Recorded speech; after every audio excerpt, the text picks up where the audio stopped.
Now, next one, we're just going to talk about right to life, defense, and offense. Christian lawyers showed that the right to life is an unqualified right, meaning that you don't need to be qualified to have the right to life. It is given to you as an innate value, as an innate characteristic of who you are. Right to life is given to all human beings on the basis that they are human beings which are given the right to live.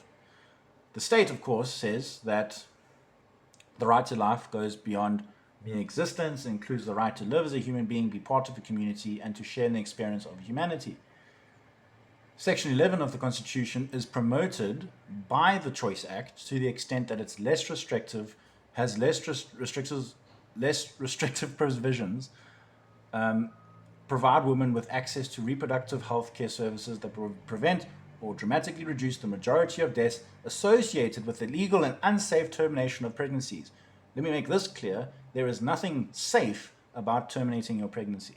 Nothing. All right? Because, of course, your baby dies.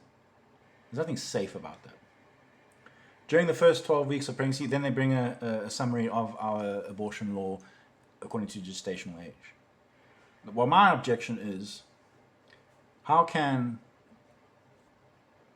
the Choice Act promote right to life in the Constitution by not giving the right to life to all life?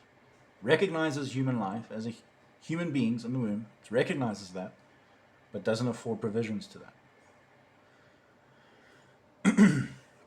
In our current law, even under the current Choice Act, should a woman terminate her pregnancy in third trimester and kill her baby at 24, 25, 26, 27, 28 weeks, all the way through to 38 weeks, without the reasons listed, like if there was no medical issue, which there isn't at that late term, if there was no right under the law to do that, she would stand trial here in this country for simply terminating her pregnancy unlawfully.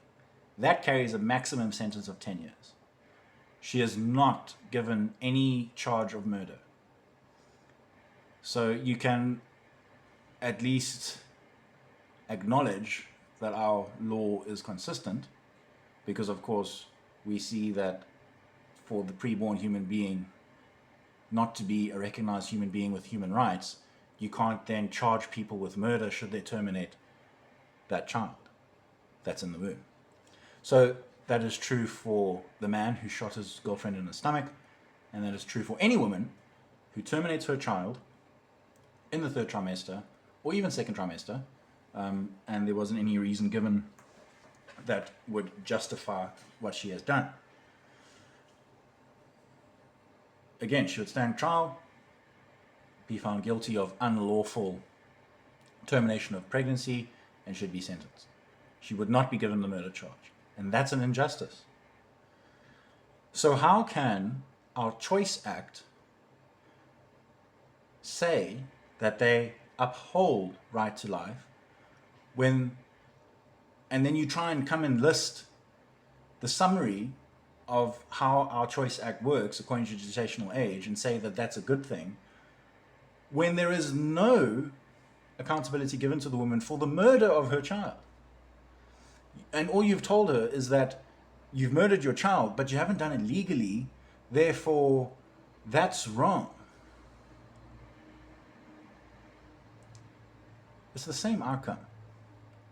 Whether she murders her child legally under the law, walking into an abortion clinic, aborting her child in third trimester according to reasons that justify murder according to our Choice Act, or if she murders her child in her bedroom at 36 weeks, both result in the death of her unborn child.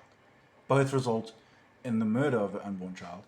And so she's held accountable only because she hasn't gone to the state who would protect her from being accountable to murdering her child and would say, okay, we're going to facilitate the murder of your child.